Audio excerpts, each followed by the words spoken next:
Hello, everyone. Here's what's coming up tonight on News Center Now. 10-year-old Marissa Kennedy was allegedly beaten to death by her parents. That little girl should never have been killed like that.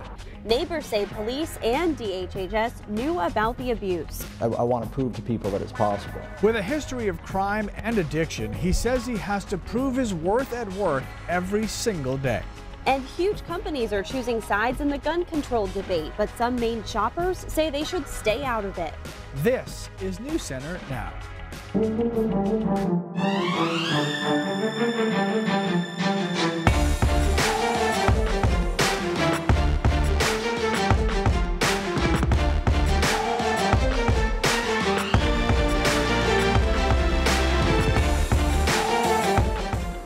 Dick's Sporting Goods will no longer sell what it calls assault-style rifles after the killing of 17 people at that high school in Florida. Hello, everybody. I'm Lee Goldberg. And I'm Lindsay Miles. In a statement, the CEO says, in part, the accused gunman, Nicholas Cruz, once bought a gun at the retail store. And while it was not the one used in the deadly shooting, the company says it is taking whatever action it can to curb gun violence. This prompted Ryan Morris to write on our Facebook page saying they announced they stopped selling them after Sandy Hook. How can you stop selling something twice? And Christina, Ryan wasn't the only one confused by this. No, he wasn't, and he's actually right. The company announced in 2012 after Sandy Hook that they would stop selling rifles like the AR-15. So how can a company make an announcement like that twice? Here's a timeline.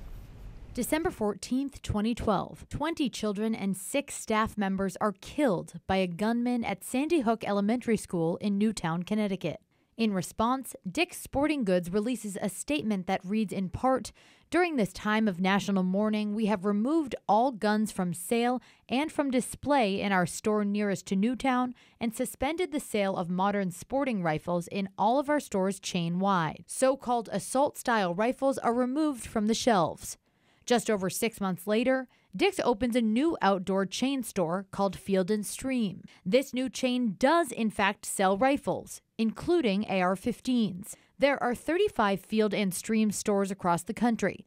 The closest one to Maine is in upstate New York. February 14th, 2018, 17 people are killed at Marjorie Stoneman Douglas High School by a former student. Exactly 2 weeks later, Dick's releases a statement that reads in part, "We support and respect the Second Amendment, and we recognize and appreciate that the vast majority of gun owners in this country are responsible, law-abiding citizens.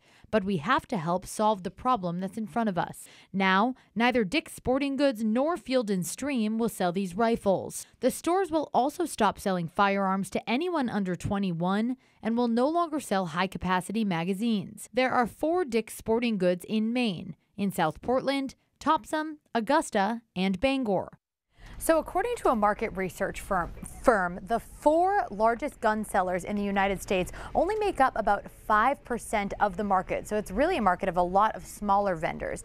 This is something everyone's talking about on social media today. A lot of you saying you'll no longer shop at Dick's. Joe says he'd rather support his local gun shop anyway. David says he canceled his Dick's credit card because of their stance. Meanwhile, Matt says these announcements will only cause more people to go out and buy assault-style guns. But Lindsay says Dick's now has her business, and good for them for standing up. Lee and Lindsay?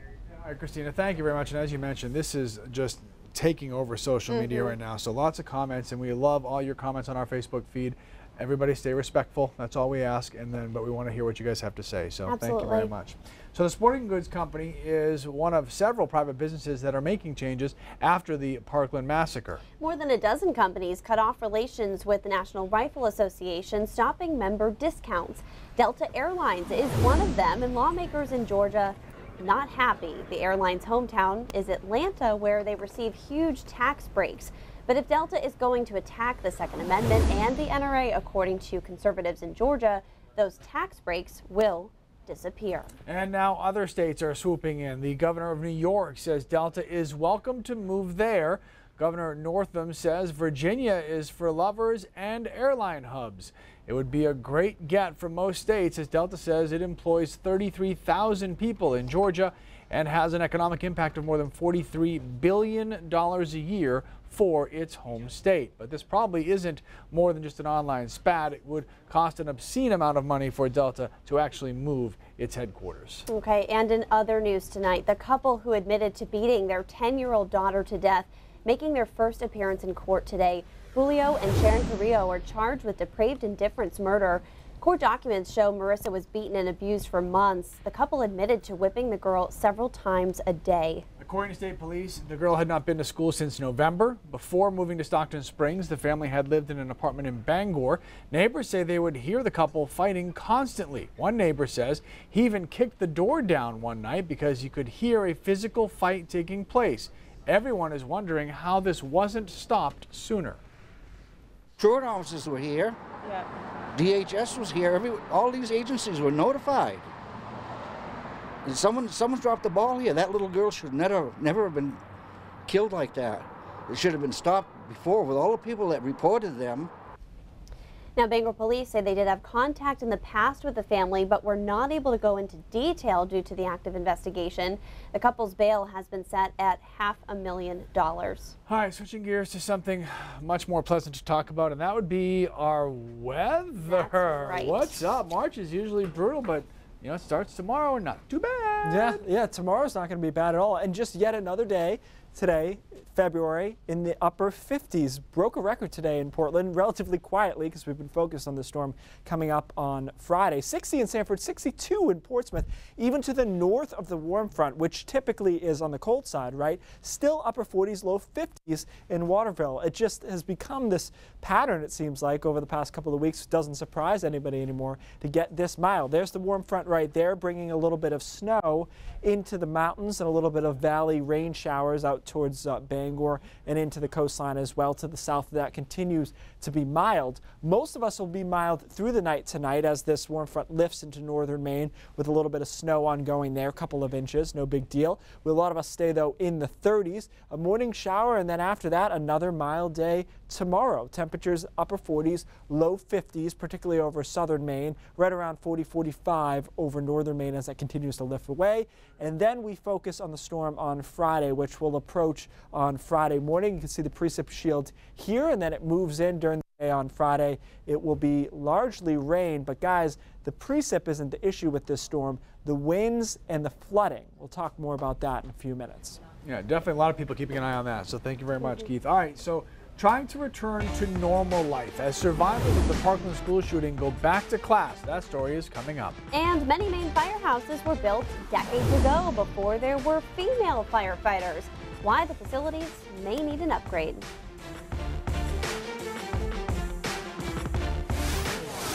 Police say a teacher in Georgia barricaded himself inside a classroom with a gun this morning. The school was evacuated. The teacher fired one shot when the principal tried to get in. Nobody was injured. Survivors of the Parkland shooting went back to school today. Classes were canceled since a gunman opened fire in the halls of Marjorie Stoneman Douglas High School on February 14th. Teachers returned to work on Monday and had 2 days to prepare before students came back to class. It must have been a tough day for everyone, but most said they were glad to be back with their classmates. I don't want to say we didn't talk about it because we did, but, you know, we were just trying to reinstill the sense of normalcy that we all, you know, had before this. Because at the end of the day, you know, life has to go on, and, you know, it doesn't mean we forget the people that we knew before. You know what I mean? Late religious leader and presidential advisor Billy Graham was honored on Capitol Hill today. President Trump, Speaker Ryan, Senate Majority Leader Mitch McConnell each spoke and placed a wreath by his casket.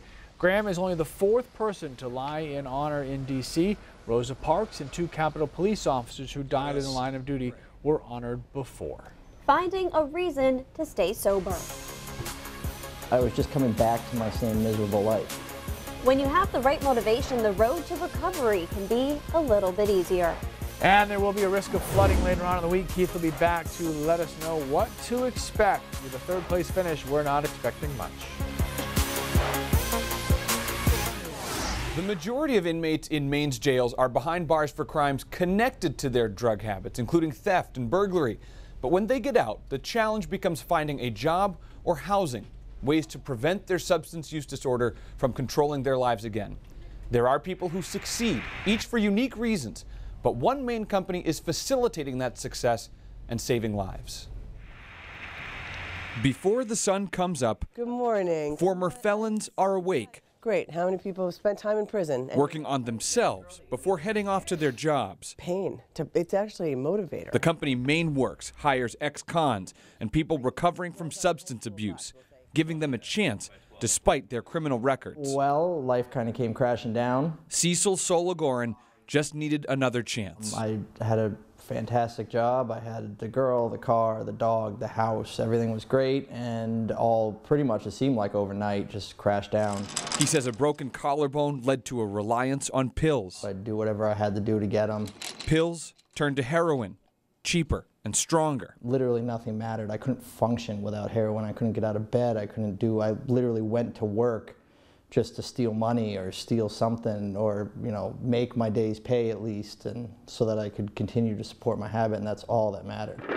After an overdose at work and an eviction notice, Cecil says he had a choice: change or die. He spent 6 days detoxing at the Milestone Foundation and then got a job at Maine Works. I turned the idea of not hiring felons into only hiring felons. That's why I say yes. Margot Walsh is the founder and owner of the company, providing sober, able-bodied men and women with the supplies they need to work on construction sites. Do you ever feel nervous about the amount of trust that you have to give? No. Why not? I believe you either trust people or you don't trust people. And we have a healthy dose of realism, and we make sure that we go through a process with each individual guy and, you know, vet his intentions. It's pretty clear. Now that I have other addicts in recovery evaluating, you know, the new guys, then that's the best screen possible. Come on, baby. Like Cecil, 18 months sober, he is now the operations manager at Maine Works. Everything from sometimes I'll bring them lunch, or I'll bring them cigarettes, or, you know, whatever they need to make the day easier. We've all been there. We all know how rough it is. Checking in on other employees on site. Living there and treat it like a normal sober house after that? Yeah. Handling payroll, being a role model for men who once stood in his shoes. For the past 6 months, man, you've been there for me nonstop. I can't name anybody in my life that's been there like that for me in the past 31 years I've been alive, Cecil. Yes, I'll give you a fish to eat it today, but then tomorrow I'm going to show you how to catch it yourself. They admit it's not the perfect solution. Employees come and go. About 46% of those hired from 2016 through 2017 stayed with Maine Works past 1 week. But in that group, 42% are consistent, shaping new futures without drugs. Now my main drive, my main purpose to stay where I'm at is because I know that the next guy who walks through the door, I'm going to have something to offer him. I want to prove to people that it's possible. So it's that now keeps me sober. The company also works with the Maine Recovery Fund to help employees find stable housing. Recovery advocates and law enforcement officials say that housing is key to prevent people from reoffending. Lee and Lindsay. All right, Chris, great job on that series, and really great of all the people who are willing to talk to Chris and open up about this, because it's really going to help a lot of people, and it's important stories to tell, so I'm glad that they were willing to share with us. So good job all around. More concerns that we have going forward, maybe some high winds, some flooding? The weather stuff, yeah. You know, we talked earlier about the week. I thought the hype was getting out of control for the storm. I think that's the case for us. Southern New England is a different story. We'll get to it in a second. But yet another day today, Lindsay, where you can take Tito out and walk him around. So we were out there. Enjoy himself. 58 officially in Portland, which was a record actually. Low-hanging fruit. The record was only 56 degrees today. To the north, temperatures in the upper 40s, even north of the warm front, which is pretty amazing because typically north of the warm front you're in the 30s. This time of the year. There's the front moving through Greenville right now, down to Bar Harbor as well. Now it's got more precipitation with it, so some snow in the mountains. They'll take anything they get, and rain down into the valleys. That continues to work its way northward through tonight, so Aroostook County does see some snow tonight. Most of us, though, are mild in the upper 30s to right around 40 for our overnight lows. And then we warm back up again on Thursday. After a morning sprinkle, we end up with more sunshine Thursday afternoon. Temperatures push now into the upper 40s. We could get to 50 again over western and southwestern Maine. So another nice day tomorrow. But that's about it, because the storm system moves in after that on Friday morning. All right, let's talk about this thing. As I mentioned, we've been watching it literally since last week, and we knew it was going to get blocked up in the atmosphere. It was going to be slow moving and significant for someone. The question was, who exactly? And I think this is a storm for Maine, but it's more of a storm for southern New England. Here we are Friday morning. Storm is down to the south and east. It's driving winds, though, onshore through Friday afternoon. And you can see pretty tight packing here, which means that we're going to have strong wind gusts out of the east northeast through the day on Friday, with largely rain instead of snow through Friday afternoon. Friday night, the storm is still around. We might end as a little bit of snow, and then it moves away, but it stays in the vicinity such that Saturday and Sunday are still windy. Here are the wind gusts around 40 to 45 miles an hour for most of us. Friday through Friday afternoon, we could see gusts, I think, up to 55. That would be the highest end I could see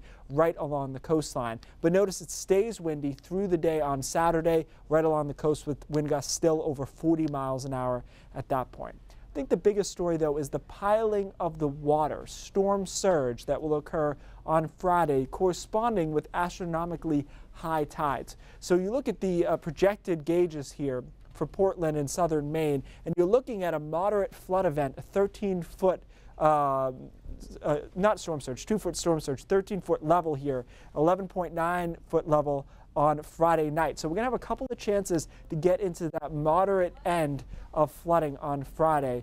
And again, guys, even when the storm moves out, it's so close by, it's still windy Saturday and Sunday. So I think what you need to be most concerned about is if you own property along the coastline. It's one of those where we will have flooding there. I think inland, it's more of an annoyance than anything. It's windy, it's a little bit rainy, not much snow. So I think the skier is bummed. Everyone else probably okay with that. Good weekend to stay inside. Yes. All right. Thank you, sir.